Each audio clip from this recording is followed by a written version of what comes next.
पूर्णमदः पूर्णमिदं पूर्णात् पूर्णमुदच्यते पूर्णस्य पूर्णमादाय पूर्णमेवावशिष्यते।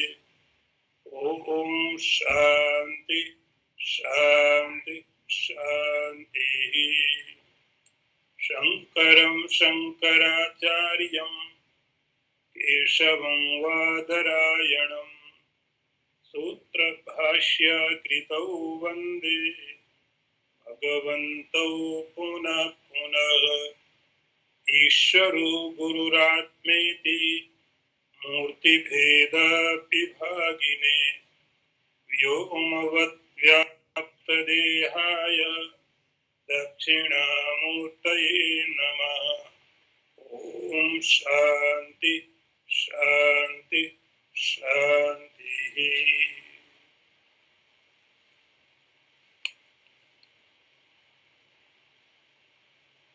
पंचीकृतेभ्यो भूतेभ्यः स्थूलेभ्यः पूर्वकर्मणा समुत्पन्नमिदं स्थूलं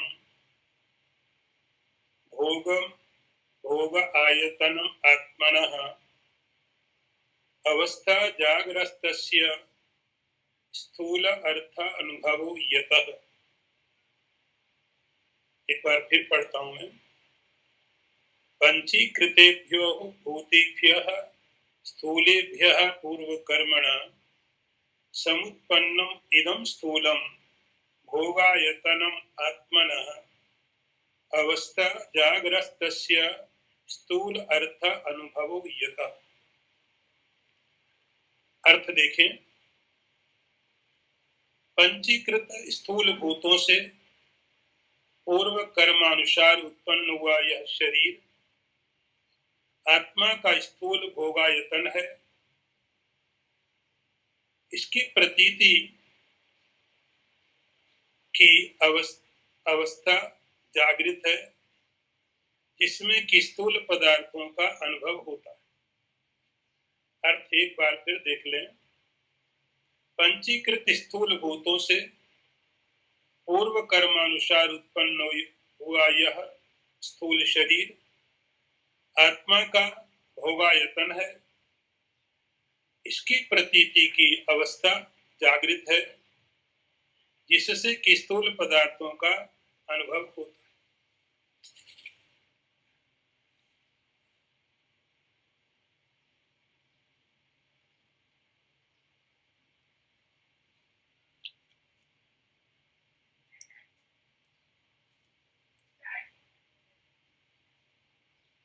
पिछले मंत्र से स्थूल शरीर के बारे में निरूपण प्रारंभ किया था और पिछले मंत्र में जो शरीर का स्थूल शरीर का वर्णन किया था वो सामान्य, एक सामान्य मनुष्य भी समझ सकता है और एक बहुत पढ़ा लिखा डॉक्टर भी समझ सकता है। जो पिछले में वर्णन किया गया था, हर लेवल का व्यक्ति उस शरीर की वास्तविकता को समझ सकता है। इसमें ये पदार्थ है, ये इसका स्वभाव है, हर एक व्यक्ति समझ सकता था। लेकिन शास्त्र अज्ञात की तरफ लेके जाते हैं। मेडिकल साइंस को या कि एक सामान्य व्यक्ति को शरीर के बारे में सोचना प्रारंभ कब करना पड़ता है? जब शरीर उसके सामने हो। उसके पहले शरीर की क्या स्थिति है, किसी डॉक्टर को कोई लेना देना नहीं है।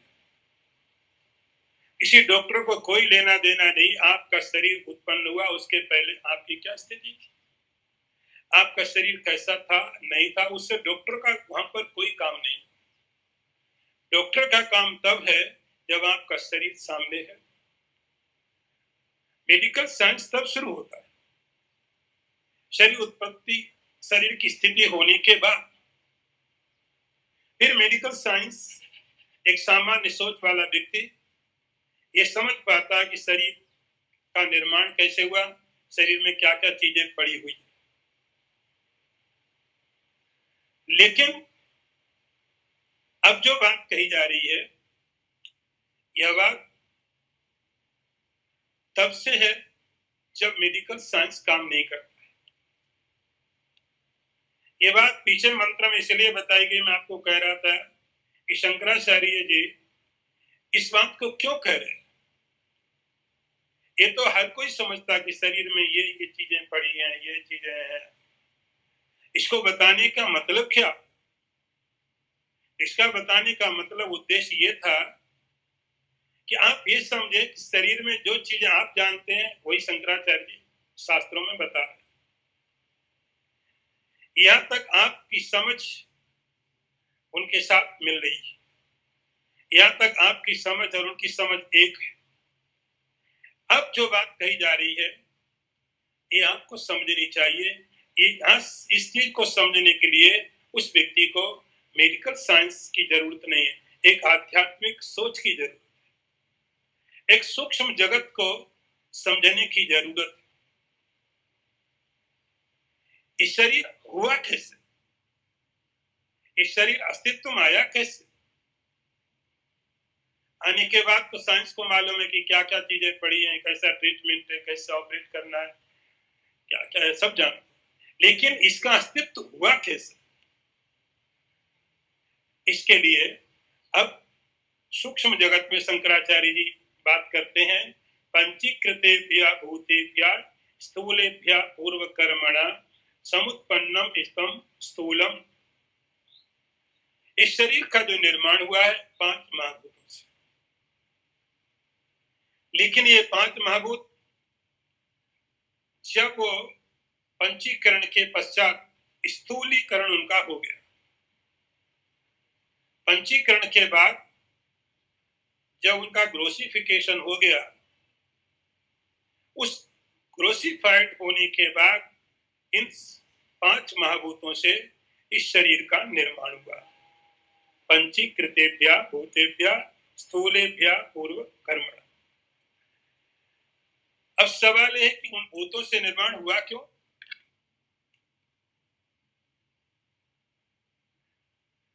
उसका प्रेरक क्या? शास्त्रों में एक निमित्त कारण होता है,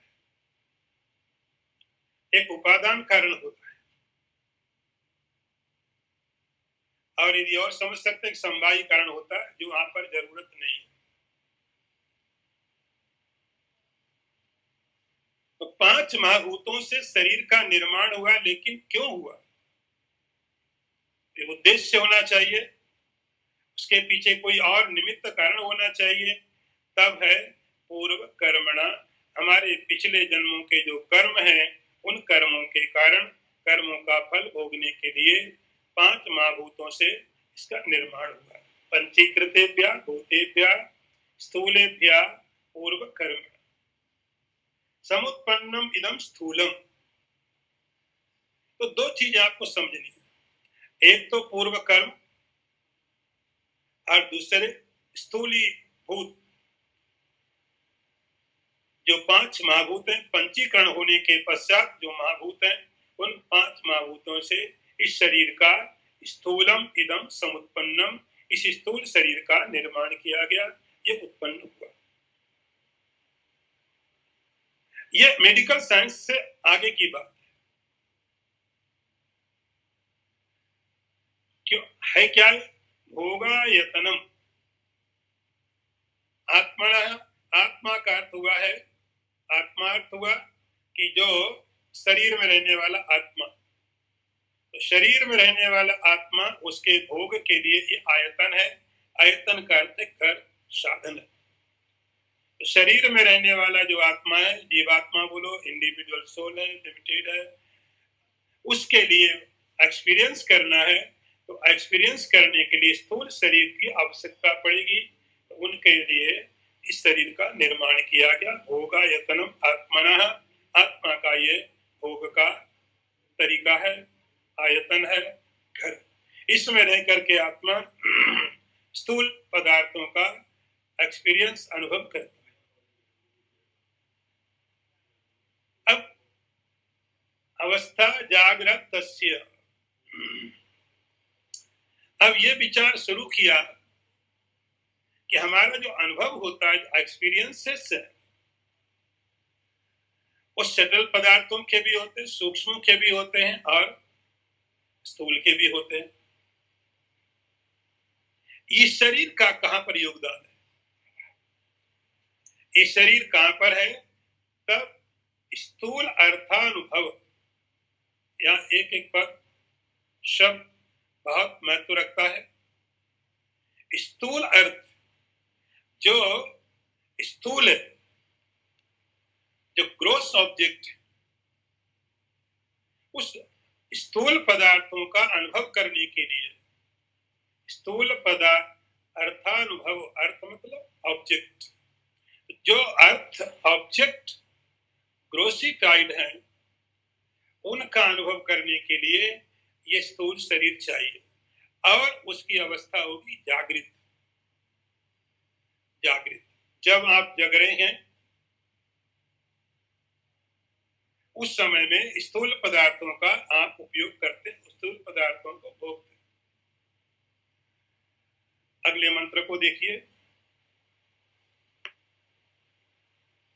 बाह्य इंद्रिय ही स्थूल पदार्थ सेवां सृक चंदन स्त्रिया विचित्र रूपं करोति जीवा स्वमेव एत आत्मनः तस्मात् प्रशस्तिर बपु अस्य जागरे। फिर पढ़ता हूं। बाह्य इंद्रिय स्थूल पदार्थ सेवां सृक चंदन स्त्रिया विचित्र रूपं करोति जीवा स्वमेव तदात्मनः तस्मात् प्रशस्तिर बपु अस्य जागरे। इसका अर्थ देखिए। इससे तादात्म्य को प्राप्त होकर के यह जीवात्मा चंदन आदि नाना प्रकार के स्थूल पदार्थों को बाह्य इंद्रियों से सेवन करता है। इसलिए जागृत अवस्था में इस स्थूल देह की प्रधानता है। मैं फिर एक बार अर्थ पढ़ता हूं। इस स्थूल शरीर से तादात्म्य को प्राप्त होकर यह जीव माला चंदन आदि नाना प्रकार के स्थूल पदार्थों को बाह्य इंद्रियों से सेवन करता है। इसीलिए जागृत अवस्था में इस स्थूल देह की प्रधानता। अभी क्वेश्चन ये है कि आपके जो एक्सपीरियंस है, जो अनुभव है, जागृत में भी है और स्वप्न में भी है। दोनों जगह अनुभव एक जैसे है। उन दोनों में फर्क क्या है? जागृत में भी आप किसी को देख के डर सकते हो, और उतना ही डर आपको स्वप्न में भी उसको देख के लगता है। उस डर में कोई फर्क नहीं पड़ता। जागृत अवस्था का मतलब क्या हुआ? इसके लिए यहाँ पर शंकराचार्य जी विस्तार पूर्वक चीज को बताते हैं कि जिस समय में यह जीवात्मा करोति जीवा अनेक प्रकार के अनुभव करता है। स्थूल पदार्थों का यह जीवात्मा अनेक प्रकार के अनुभव करता है। कैसे करता है? बाह्य इंद्रिय ही, बाहर की जो इंद्रियां, बाह्य इंद्रिय इसलिए इनको बताना पड़ा क्योंकि इंद्रिय मन को भी बहुत बार बोला जाता है, उसको अंतर इंद्रिय बोलते हैं। तो मन भी इंद्रिय है। तो आप इस तरह दो तरह से कह सकते हैं, अंताकरण और बहिष्करण। तो मन को अंताकरण बोला जाता है। करण मीन्स इंद्रिय, साधन। तो बहिर्इंद्रिय कहने का मतलब है आप मन को मत समझना। बहिर्इंद्रिय जब आप बाहर की इंद्रियों के द्वारा, आंख के द्वारा, ये बाहर इंद्रिय जो बाहर की तरफ जाती है, जो शरीर में बाहर है। इन बाहर इंद्रियों के द्वारा स्थूल पदार्थ सेवा, क्या जीवात्मा क्या करती है? स्थूल पदार्थों की सेवा करती है। सेवा का अर्थ हुआ कि आंख का उपयोग क्या है, कान का उपयोग क्या है, नाक का उपयोग क्या है। जब आंख का उपयोग है, आंख किसी रूप को देखे, आंख का काम है, आंख का उपयोग। यदि आंख किसी रूप को देखे नहीं, गांधारी की तरह पट्टी बांध ले, तो वो इंद्रिय व्यर्थ हो गई। तो वाही इंद्रिय सेवा का अर्थ हुआ कि वाही जो इंद्रियां हैं, उन इंद्रियों के द्वारा बाहर के पदार्थों को जाकर के वह उसके साथ में मिलती है। इसको इंद्रिय अर्थ सन्निकर्ष बोलते हैं। थोड़ा एक शास्त्रीय शब्द है इंद्रियार्थ सन्निकर्ष। आपकी इंद्रिय और बाहर के जो पदार्थ हैं, इनके बीच जो संबंध होता है उसको बोलते हैं सन्निकर्ष। तो इंद्रिय अर्थ के बीच का जो संकर्ष है, उसी को बोलते हैं यहाँ पर सेवा। बाह्य इंद्रिय स्थूल पदार्थ सेवा। अब आगे इन्होंने बता दिया कि किस तरह के पदार्थ होते हैं। विचित्र रूप, इस संसार में इतने पदार्थ हैं, इतने पदार्थ हैं, अनंत। थोड़े नाम दे दिए दो चार। ये सब स्थूल है। जिन जिन चीजों से आपकी इंद्रिया सन्निकर्ष करती है, इंद्रिया टकराती है और आपको कोई भी अनुभव मिलता है, सुख का, दुख का, अच्छे का, कुछ भी, वो समस्त पदार्थ यहाँ पर भोग माने जाते हैं। आप कहते हैं, आप भर्तृहरि की एक बात मुझे याद आ रही है। भर्तृहरि ने लिखा, उनका एक वैराग्य शतक नाम का ग्रंथ। भर्तृहरि ने लिखा, हम सोचते हैं कि हम विषयों का उपभोग कर रहे हैं। हम ऐसा समझते हैं कि विषयों को हम भोग रहे हैं, कंज्यूम कर रहे हैं। लेकिन आप ठीक से विचार करके देखो, जब आपकी उम्र 80 साल की हो गई, अब आप ठीक से विचार करके देखो, किसने किसको भोग लिया? भोक्ता कौन है और भोगी कौन है? आपने पदार्थों को भोगा, आप ऐसा समझते हो, लेकिन पदार्थ अभी भी फ्रेश, कोई पदार्थ खत्म नहीं हुआ। सृष्टि के प्रारंभ से लेकर के मनुष्य ही नहीं, पशु पक्षी पेड़ पौधे, हर जीवित इन पदार्थों का अपने अपने ढंग से उपभोग कर रहा है। आप अपने ढंग से कर रहे हैं, पशु अपने ढंग से करते हैं, पेड़ पौधे अपने ढंग से करते हैं। हर एक जीवित प्राणी उन पदार्थों का उपभोग कर रहा है, ऐसा हम समझते हैं। तो सृष्टि के प्रारंभ से लेकर अब तक कोई संख्या नहीं है, इतने लोग आए चले गए। आपने अपने बचपन से लेके अब तक बहुत प्रकार के भोगों को भोगा, आप ऐसा समझते हैं। अब आप ठीक से विचार करके देखो, 80 साल के बाद में किसने भोगा? तो भर्तृहरि ने लिखा, भोगा न भुक्ता भयमेव भुक्ता। हम समझते थे हम भोगों को भोग रहे हैं, आज मालूम पड़ा कि भोगों ने हमें भोग लिया। आपको भोगा गया। जब बचपन में थे, आप कितने फ्रेश थे, आंखों में देखने की शक्ति थी, कानों में सुनने की शक्ति थी, डाइजेशन सिस्टम ठीक काम कर रहा था, रेस्पिरेटरी सिस्टम ठीक काम कर रहा था। अभी क्या हुआ? भोगों ने भोग लिया। भोग वैसे अभी भी वैसे ही है, उनमें कोई कम नहीं पड़ा। विचित्र रूपा, अनेक प्रकार के पद संसार में भोग हैं। विचित्र का अर्थ इनका कोई रूप नहीं है, ये हमेशा बदलते रहते। चित्र का अर्थ होता एक शेप, एक आकार, लेकिन भोगों का कोई आकार नहीं है। ये चेंज होते रहते, ये बदलते रहते। आज जिसे आप स्वीट कहते हो,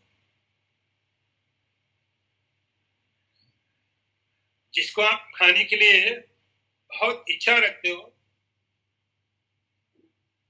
डॉक्टरों के मना करने के बाद में भी आप नहीं रुक पाते हो, यदि आप उसके पीछे जाओ, उसकी विचित्र कथा आपके सामने आ जाएगी। ये पहले था क्या? कहां था? आप उसकी कथा देखोगे तो आप खा नहीं पाओगे। गुलाब का फूल, इसकी स्मेल बहुत अच्छी है, जिसका कलर बहुत अच्छा है,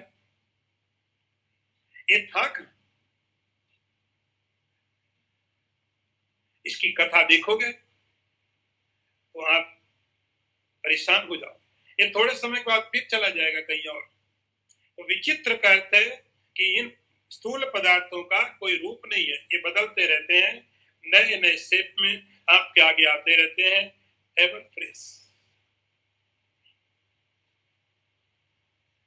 बस इन स्थूल पदार्थों को जीव जीवा करोति, ये आत्मा, जीवात्मा शरीर के अंदर बैठ करके बाह्य इंद्रियों के द्वारा, आंख के द्वारा रूप को देखता है, नाक के द्वारा गंध को लेता है, जीभ के द्वारा स्वाद को लेता है, स्पर्श लेता है, अलग अलग इंद्रियों के द्वारा उनका अनुभव ग्रहण करता है।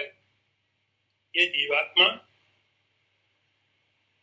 इस स्थिति का नाम होता है जागृत अवस्था। इस स्थिति का नाम होता है जागृत अवस्था। तो इस जागृत अवस्था में स्थूल देह की प्रधानता होती है। जागृत अवस्था में स्थूल देह इन सब अनुभवों के प्रति जिम्मेदार होता है, कारण होता है। एक बहुत ही महत्वपूर्ण पाठ, बहुत ही महत्वपूर्ण हिस्सा स्थूल देह निभाता है। तो जीवात्मा के लिए अनेक प्रकार के पदार्थों का भोग इसके द्वारा आपको मिलता है। अब अगला मंत्र देखें।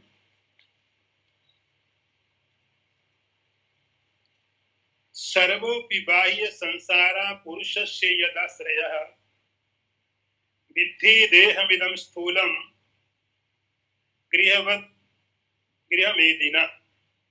मैं फिर पढ़ता हूं। सर्वोपि बाह्य संसारा पुरुषस्य यदाश्रयः विद्धि देहमिदं स्थूलम गृहवत् गृहमेदिना। अर्थ यह, जिसके आश्रय से जीव को संपूर्ण बाह्य जगत प्रतीत होता है, वह ग्रस्त के घर के तुल्य है स्थूल शरीर, ऐसा समझो। फिर पढ़ता हूं। जिसके आश्रय से जीव को संपूर्ण बाह्य जगत प्रतीत होता है, ग्रस्त के घर के तुल्य, उसे ही स्थूल देह जानो। स्थूल देह विद्धि, इसमें लिखा विद्धि देहमिदं। विद्धि मीन अंडरस्टैंड, नो दैट। स्थूल शरीर क्या है? उस सीधे शंकराचार्य जी ने डेफिनेशन दी है, नो दैट। विद्धि क्या है? गृहम,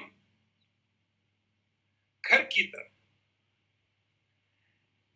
तो जैसे एक ग्रस्त को, जो ग्रस्त का अर्थ हुआ जो घर में रहने वाला है, ग्रस्त का अर्थ है जो घर को अपना समझता है। ग्रस्त का अर्थ हुआ जो घर को अपना समझता है, वही ग्रस्त। उसी व्यक्ति को घर में आनंद आता है। तो जब तक आप घर को अपना नहीं समझते, तब तक आपको उसमें आनंद भी नहीं आएगा। तो ग्रस्त का अर्थ हुआ ग्रह माने घर, स्थ माने रहने वाला, जो घर में रहता है। अब होता क्या है कि जब कोई व्यक्ति घर में रहता है तो घर रहने के लिए होता है, लेकिन खाएगा क्या? काम करना पड़ेगा। तो काम करने के लिए व्यक्ति घर से बाहर निकलता है। तो पैसा कमाने के लिए, काम करने के लिए ये व्यक्ति घर से बाहर जाता है। कोई दुकान, कोई ऑफिस, फैक्ट्री। तो घर से बाहर क्यों निकलता? पैसा कमाने के लिए। घर से बाहर क्यों निकलता? घर चलाने के लिए। तो जब कोई व्यक्ति घर से बाहर निकलता है, हो सकता है कि जब वह बाहर कहीं जाता है तो बाहर में उसके पास घर से ज्यादा सुविधाएं हो सकती हैं। किसी 5 स्टार होटल में हो और बड़े होटल में हो, जहां उसके पास घर से ज्यादा अच्छी सुविधाएं होगी, घर से ज्यादा अच्छा खाना होगा, घर से ज्यादा अच्छी फैसिलिटी होगी, लेकिन मन के अंदर एक चीज रहती है, ये मेरा नहीं है। 2 दिन बाद, 5 दिन बाद, 10 दिन के बाद मुझे इसको छोड़ के जाना है। तो जब आप किसी बड़े होटल में भी रहते हो तो भी आप अपनी चीजों को संभालते रहते हो। कहीं मोबाइल ना छूट जाए, कहीं मोबाइल का चार्जर ना छूट जाए, क्योंकि मेरा नहीं है होटल। या मैं थोड़े समय के लिए, उस मन के अंदर में रेस्टलेसनेस चलता रहता है। कितने भी सुविधाएं हो, एक अलग प्रकार का अनुभव होगा वहां पर। बहुत सारी सुविधाओं के बीच में भी आपको शांति तो नहीं है। कहीं भी जाओ, वीकेंड में आप कहीं चले जाते हो, वीकेंड में जाने के बाद कितने दिन, 2 दिन 3 दिन फिर बोर हो गए। तो घर से बाहर निकलता आदमी घर चलाने के लिए। तो जैसे एक ग्रस्त आदमी जो घर में आ सकता है, घर हाउस होल्डर, वो हाउस होल्डर, वो ग्रस्त आदमी घर से निकलता है बाहर काम करने के लिए, घर में आता है आराम करने के लिए, घर में आता है रहने के लिए।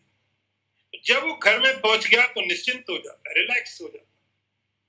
अभी तो घर आ गए, सामान कहीं पटक दिया, रिलैक्स हो गया। ताकि मेंटली जो पीस, जो मेंटली रिलैक्सेशन, जो मानसिक शांति है, आपको घर में आने के बाद एक गृहस्थ को मिलती है। आप कहीं भी जाते हो, वो शांति आपको नहीं मिलेगी, कहीं भी जाओ,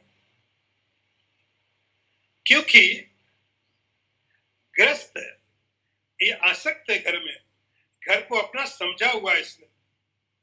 ऐसे ही जीवात्मा ने इस शरीर को अपना समझा हुआ है, इसके साथ स्थ हो गया। संस्कृत में इसका मतलब है उसके साथ में बैठ जाना, आइडेंटिफिकेशन कर लेना, ये मेरा है। तो इस शरीर को जीवात्मा ने ये समझ लिया, ये मेरा घर है। तो शंकराचार्य जी लिखते हैं, विद्धि देहमिदं स्थूलम गृहवत्।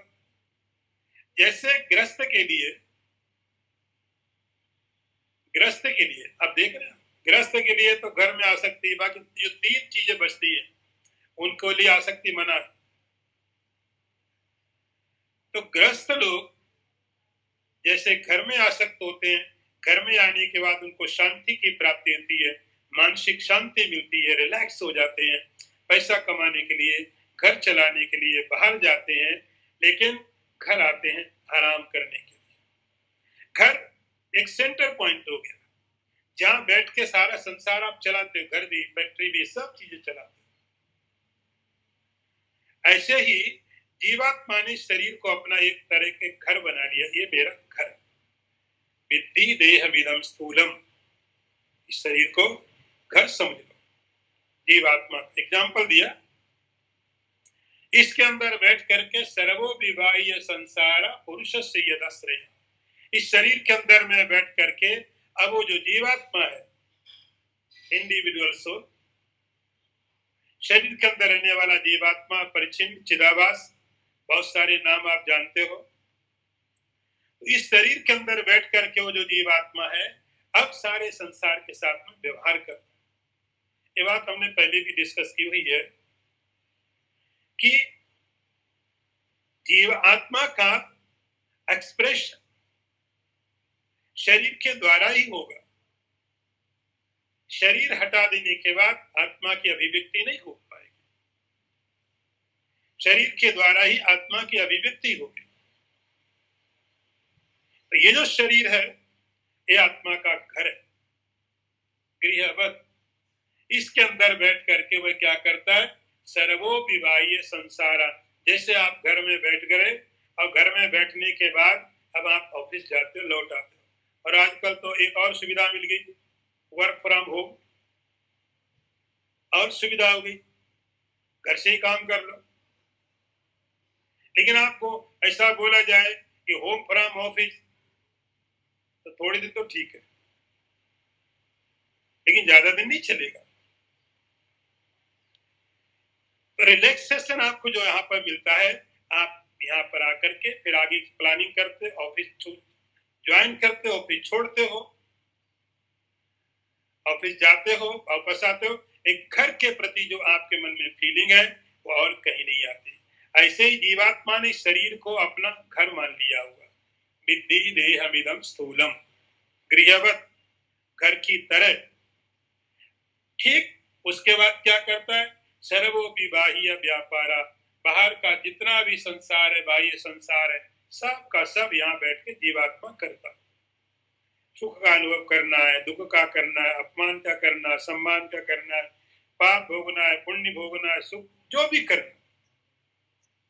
तो जो भी उनको साधन मिले जीवात्मा को, उन समस्त साधनों के द्वारा ये जीवात्मा इस शरीर में बैठ करके सर्वोपि बाह्य संसारा, सब बाहर के संसार को संचालित करता है। तो शंकराचार्य कहते हैं ये स्थूल शरीर आपका क्या है?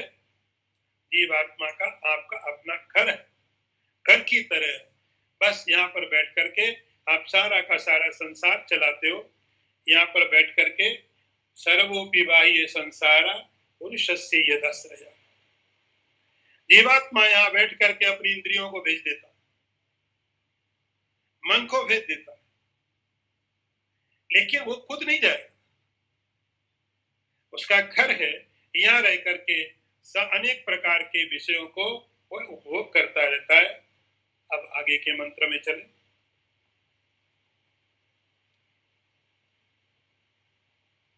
स्थूलस्य संभव जरा मरणानि धर्मः, स्थौल्यादयो बहुविधा शिशुताद्यवस्था, वर्ण श्रमादि नियमा बहुधा यमास्यु, पूजाय मान बहुमान मुख्य विशेष।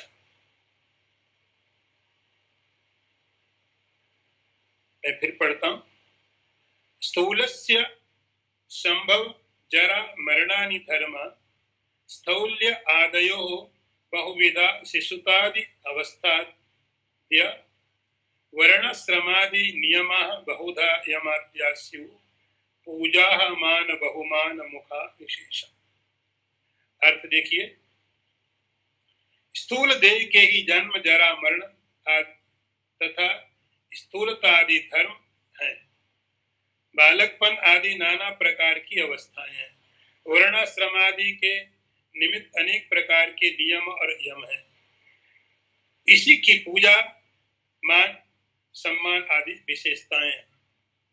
मैं फिर अर्थ पढ़ता हूं। स्थूल देह की जन्म मरण जरा तथा स्थूल आदि धर्म है। बालकपन आदि नाना प्रकार की अवस्थाएं हैं। वर्णाश्रम आदि नियम के निमित्त से अनेक प्रकार के नियम और यम हैं। इसी की पूजा, मान और अपमान होता है।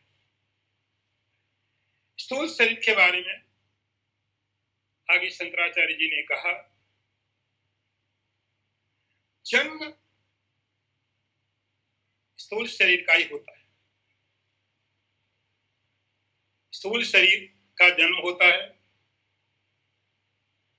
स्थूल शरीर ही बढ़ता है,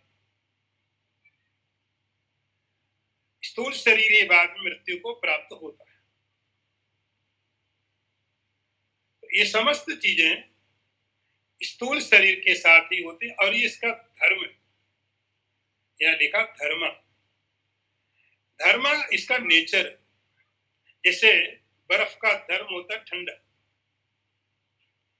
धर्म का अर्थ हम यहाँ पे स्पिरिचुअल नहीं है, धर्म का अर्थ होता है उसका स्वाभाविक गुण।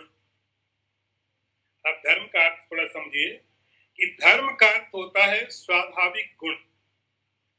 जैसे बर्फ का स्वाभाविक गुण है ठंडा होना, आग का स्वाभाविक गुण है गर्म होना, ऐसे ही मनुष्य का स्वाभाविक गुण है धर्म, सदाचार। पाप करना तो सीखता है, आदत डालनी पड़ती है। आपका स्वाभाविक सहज जो स्थिति है वो धर्म। असहज हम पैदा, सत्य बोलना सहज आपका धर्म है, लेकिन झूठ बोलने के लिए आपको तैयारी करनी पड़ती है, वो धर्म नहीं आपका। इसलिए धर्म शब्द का अर्थ होता है आपका स्वभाव। तो यहाँ जब हम धर्म स्पिरिचुअल लाइफ की बात करते हैं, वहां पर भी धर्म का अर्थ वही आपका धर्म स्वभाव है, लेकिन हमने स्वभाव को इतना विपरीत कर दिया है कि अपने स्वाभाविक रूप में जाने में मुश्किल हो रही है। तो शरीर का स्वाभाविक धर्म है जन्म लेना, बड़ा होना, मृत्यु को प्राप्त करना। इस शरीर का स्वाभाविक धर्म है, इसको कोई बदल नहीं सकता, इसको कोई बदल नहीं सकता है, ये उसका स्वभाव, ये धर्म है उसका। जैसे पानी को आप बर्फ को बदल नहीं सकते, गर्म बर्फ नहीं मिलेगी आपको, ठंडी आग नहीं मिलेगी। ऐसे ही शरीर हो और जन्म ना हो, शरीर हो मृत्यु ना हो, शरीर हो और उसमें परिवर्तन ना हो, शरीर हो मोटा ना हो पतला ना हो, ये संभव नहीं। इस शरीर के धर्म के विपरीत अवस्थाएं, तो इसका धर्म यही हुआ, स्थूलस्य संभव जरा मरणानि धर्म, यह इसका धर्म है, इसका स्वभाव है। इसको चेंज किया नहीं जा सकता है और इसको चेंज करने की जिद करनी भी नहीं चाहिए, संभव नहीं। स्थूलादयो बहुविधा शिशुताद्यवस्था, और इस शरीर में क्या होगा, मोटा हो गया, ज्यादा खा लिया, वेट बढ़ गया, फिर आप रिड्यूस करते हो। ये समस्या आदमी के सिर के साथ है, जानवरों के साथ नहीं है। आदमी पहले ज्यादा खा लेता, मोटा होता, फिर जाके कम करता, दौड़ने जाता। जानवरों का हिस्सा नहीं। लेकिन मोटा होना, पतला होना, ये सब किसका धर्म है, शरीर का है। शिशुताद्यवस्था, पैदा होने के समय चाइल्डहुड, बचपन है, धीरे धीरे धीरे धीरे बड़े हुए और बड़े हुए, अलग अलग नाम दे दिया गया अवस्थाओं को। देहिनोस्मिन् यथा देहे कौमारम यौवनम जरा, गीता में भगवान ने कहा, हे अर्जुन, एक ही शरीर के ऊपर, एक ही स्थूल शरीर के ऊपर में कौमारम यौवनम जरा, कभी बहुत बचपन है, कभी कुमार अवस्था है, कभी जवान है, कभी वृद्धावस्था। तो इस शरीर के ऊपर में सब चीजें घटती रहेंगी, आती रहेंगी, जाती रहेंगी, ये उसका धर्म है। शरीर किसी का भी हो, इससे कोई फर्क नहीं पड़ता है कि कोई ज्ञानी है कि कोई अज्ञानी है। शरीर के लिए ज्ञान अज्ञान काम नहीं करता है। ज्ञान और अज्ञान काम करता है मानसिक लेवल पर, वो मानसिक क्रिया है, मेंटल एक्टिविटी है। शरीर के साथ उसका कोई मतलब नहीं है। तो स्थूलादयो बहुधा शिशुताद्यवस्था, ये सब शरीर, स्थूल शरीर के साथ में जुड़ी हुई। आगे लिखा वर्णाश्रमादि नियमा बहुधा यमास्यु, फिर इस शरीर के लिए ही वर्ण और आश्रम की व्यवस्थाएं की गई। वर्ण और आश्रम की व्यवस्था किसके लिए, शरीर के लिए। वर्ण का अर्थ होता है कास्ट सिस्टम, कास्ट सिस्टम का अर्थ होता है एक नियम होता है, और हर नियम में अपवाद होते हैं, हर नियम में कुछ ना कुछ बुराई आ जाती है। तो जैसे आपका शरीर एक यूनिट है, आपका शरीर एक यूनिट।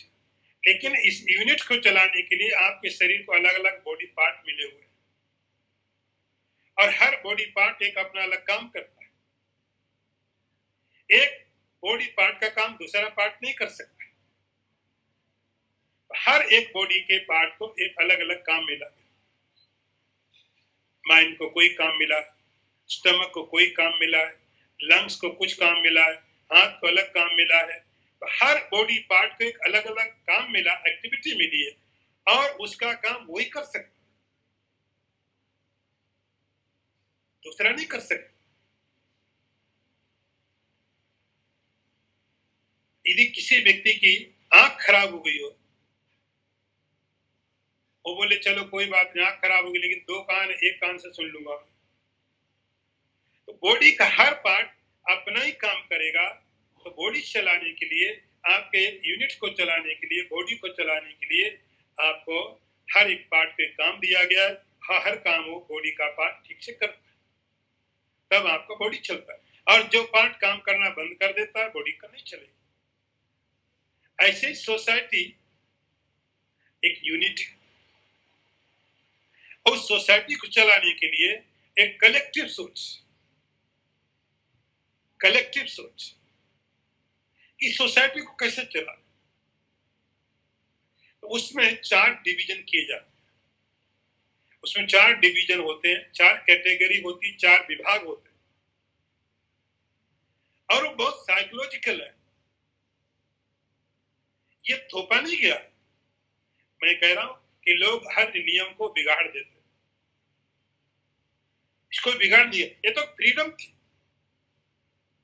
फ्रीडम थी, आपको अपना काम चूज करने के लिए यू आर फ्री। आपको यदि किसी व्यक्ति को विश्वास है नॉलेज के ऊपर में, ज्ञान के ऊपर में, वो ब्राह्मण बन गया। किसी व्यक्ति को विश्वास है, उसका सेंटर पॉइंट है स्ट्रेंथ, बल, क्षत्रिय बोल दिया उसको। किसी को पैसे पर लगता है कि पैसा सब चीजें कर सकता है, उसको व्यापारी वैश्य बोल दिया। अब किसी को लगता है वर्क इज वर्शिप, काम, कोई भी काम। तो जब आप कहते हो वर्क इज वर्शिप, तो कोई डेफिनेशन नहीं, कौन सा वर्क, कोई भी वर्क आप पूजा की तरह सम्मान पूर्वक कर रहे हो। जब कोई काम आप सम्मान पूर्वक कर रहे हो, तब एक नाम दे दिया गया शूद्र। कुल नाम अलग अलग दे दिए और वो आपकी रुचि, आपकी स्वतंत्रता। इसी किसी व्यक्ति को ज्ञान में रुचि है, उसको बोला जाए तुम जाओ युद्ध करो, नहीं कर सकता। उसको कहा जाए तुम अभी जाके व्यापार बिजनेस करो, मुश्किल हो जाएगा उसको। तो पूरी जैसे आज आप देखते हो आपके बच्चे की रुचि किस में, ये जानना बहुत जरूरी है। आज आप साइकोलॉजी का उपयोग करते हो, आप कई तरह से सेमिनार ऑर्गेनाइज करते हो, ये जानने के लिए कि आपके लिए क्या करियर अच्छा, कौन से करियर में आपको जाना चाहिए, क्या चूज करना चाहिए। जब मालूम पड़ जाए देन यू आर फ्री। ऐसे ही सृष्टि के प्रारंभ में, क्योंकि सोसाइटी में पहले स्क्रिप्चर बेस्ड थी, हर व्यक्ति को फ्रीडम था, स्वतंत्रता थी। हम क्या चूज करना चाहते हैं, नॉलेज देन यू आर ब्रह्म। आपको क्षत्रिय हो, आपको दूसरे की रक्षा में, सिक्योरिटी में भरोसा है, तो आप ये करो। आप बिजनेस करना चाहते हो तो आप करो, नाम टिपिकल नाम दे दिया। आप काम करना चाहते हो तो आप ये करो। एक कलेक्टिव जो सोच थी, उसके इसलिए 4 डिवीजन कर दिए गए। किसके लिए? स्थूल शरीर के लिए। वो धीरे धीरे लोग हर चीज को खराब कर सकते हैं, इसको भी खराब किया गया। लेकिन सृष्टि के प्रारंभ में आप पढ़ोगे, एक राजा के कुछ पुत्र ऋषि बन जाते हैं, एक क्षत्रिय बन जाता है, एक ही पिता के पुत्र है। तो उस समय पूरा फ्रीडम था आपको अपने करियर को चुनने के लिए, आपको अपना लाइफ जीने के लिए। आप ब्राह्मण बन के जीना चाहते हो, आप क्षत्रिय बन के जीना चाहते हो, आप वैश्य बन के जीना चाहते हो, आप कर्म करके शूद्र बन जीना चाहते हो, पूरी तरह फ्रीडम था। ये क्रम था वर्ण व्यवस्था का।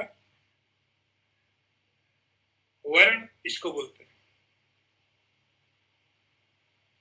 चार ही डिवीजन रखे थे कास्टिज्म में। अब कोई पता नहीं कौन क्या है, लेकिन उसके हिसाब से 4 डिवीजन रखे। आश्रम, उसके बाद में order of the life. Order of the life ये स्पिरिचुअल ग्रोथ के लिए, ये आध्यात्मिक जीवन के लिए, अध्यात्म विकास करने के लिए आश्रम की व्यवस्था की गई। इस आश्रम की व्यवस्था में कि पहले इतने साल तक आप स्टडी कर रहे हैं, और ध्यान दे रहे, ये जो स्टडी होती थी, ये स्टडी, ये अध्ययन उसकी जीविका का साधन नहीं होता। ये स्टडी उसका बेस मजबूत करने के लिए था। राजकुमार भी जाते थे गुरुकुल में पढ़ने के लिए, तो थोड़ी वेद पाठ करके लोगों से दक्षिणा लेते थे। वो जो स्टडी होती थी, ब्रह्मचर्य बोला जाता था उसको, वो ब्रह्मचर्य आश्रम। उसके बाद दूसरा ऑर्डर आता है गृहस्थ आश्रम। ब्रह्मचर्य के बाद में दूसरा ऑर्डर है गृहस्थ। इतने साल स्टडी करने के बाद आप जीवन में सब चीजें देख के आ गए, अपने को आपने इतनी तपस्या में डाल दिया कि जीवन की किसी भी परिस्थिति में आपको कोई परेशानी नहीं होगी। अब आप संसार में जा सकते हो। संसार में जाना आसान नहीं, बहुत कठिन है। जंगल में रहना बहुत आसान है, बहुत आसान है। आपका अपना ऑर्डर, आपकी अपनी इच्छा। लेकिन आप जब सोसाइटी में, घर में हैं, आप अकेले नहीं। ये बात हमेशा समझ के रखनी चाहिए।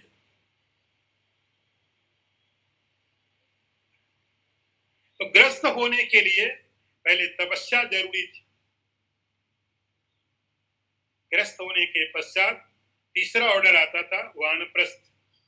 वानप्रस्थ करते हैं धीरे धीरे अब घर का जो अटैचमेंट है, जो लगाव है, जो आपकी जिम्मेदारियां, आप धीरे धीरे अपने बेटे को सौंप देते हो। धीरे धीरे आप धीरे धीरे, क्योंकि आदत नहीं अभी है, 25 साल घर में रहे हैं, तो वहां की रूटीन की आदत पड़ी हुई है। सीधे आप जंगल में नहीं जा सकते हैं, घर नहीं छोड़ सकते हैं। स्क्रिप्चर कहते हैं आप धीरे धीरे धीरे धीरे अपनी नई हैबिट, नई आदत डेवलप कीजिए। उस लाइफ टाइम को, उस पीरियड को वानप्रस्थ बोला जाता है। चौथा संन्यास। कुछ बचा ही नहीं, कुछ नहीं बचा छोड़ने के लिए। ऐसा नहीं कि छोड़ दिया, बचा ही नहीं कुछ। जो घर था वो आपने दे दिया। वर्णाश्रम, तो यहाँ के जो नियम है वर्ण और आश्रम के, ये सब किसके लिए है? स्थूल शरीर के लिए। पूजायमान, और इसकी बड़ी पूजा भी होती है, सम्मान भी मिलता है और अपमान भी मिलता है। सम्मान भी मिलता है, अपमान भी मिलता है। स्थूल शरीर का ही होता है। आप अपने को बीच में क्यों खड़ा कर देते हो? आप जबरदस्ती क्यों बीच में आके खड़े हो जाते हो? ये सम्मान हो रहा है, माला पहनाई जा रही गर्दन में, आप कहाँ हो? चंदन लगाया जा रहा है माथे में, आप किधर हो? आप जबरदस्ती अपने को लाके खड़ा कर देते हो। तो कहीं सम्मान मिलेगा, कहीं अपमान मिलेगा। ये सब चीजें किसको मिल रही? स्थूल शरीर को मिल रही है, आपको नहीं।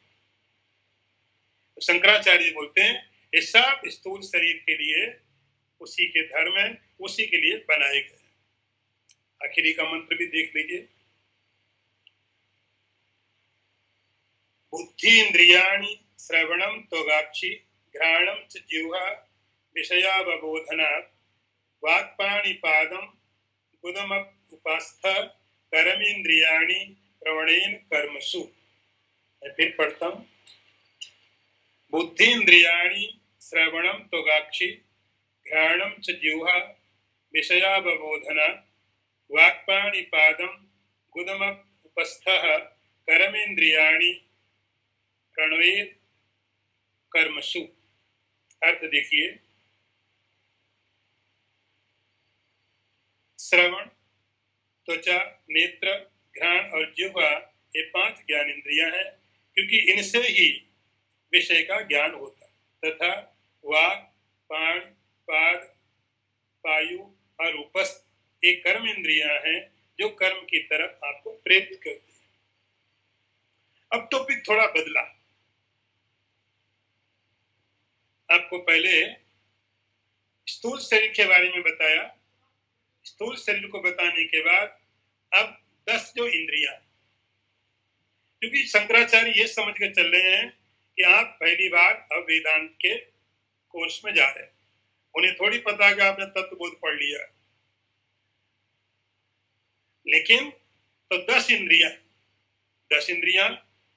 और उस 10 इंद्रियों को 2 भागों में बांट दिया, कर्मेंद्रिय और ज्ञानेंद्रिय। कर्मेंद्रिय का अर्थ है जो इंद्रिय आपको कर्म में लगा। इंद्रिय का अर्थ होता साधन, इंद्रिय का अर्थ मीन, एजेंट। तो जो कर्म में आपको लगाता है, क्योंकि आत्मा डायरेक्ट तो लगेगा नहीं, वो कर्म इंद्रिय। और जो आपको अनुभव देता है, जो आपको ज्ञान देता है, ज्ञान देने वाला होता है ज्ञान इंद्रिय।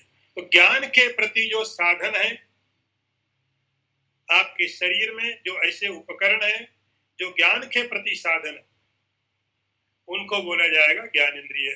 जैसे वाक, वाणी, श्रवण, आप बोलते हो, जिह्वा जो है, तो जिह्वा दोनों तरफ चलती है।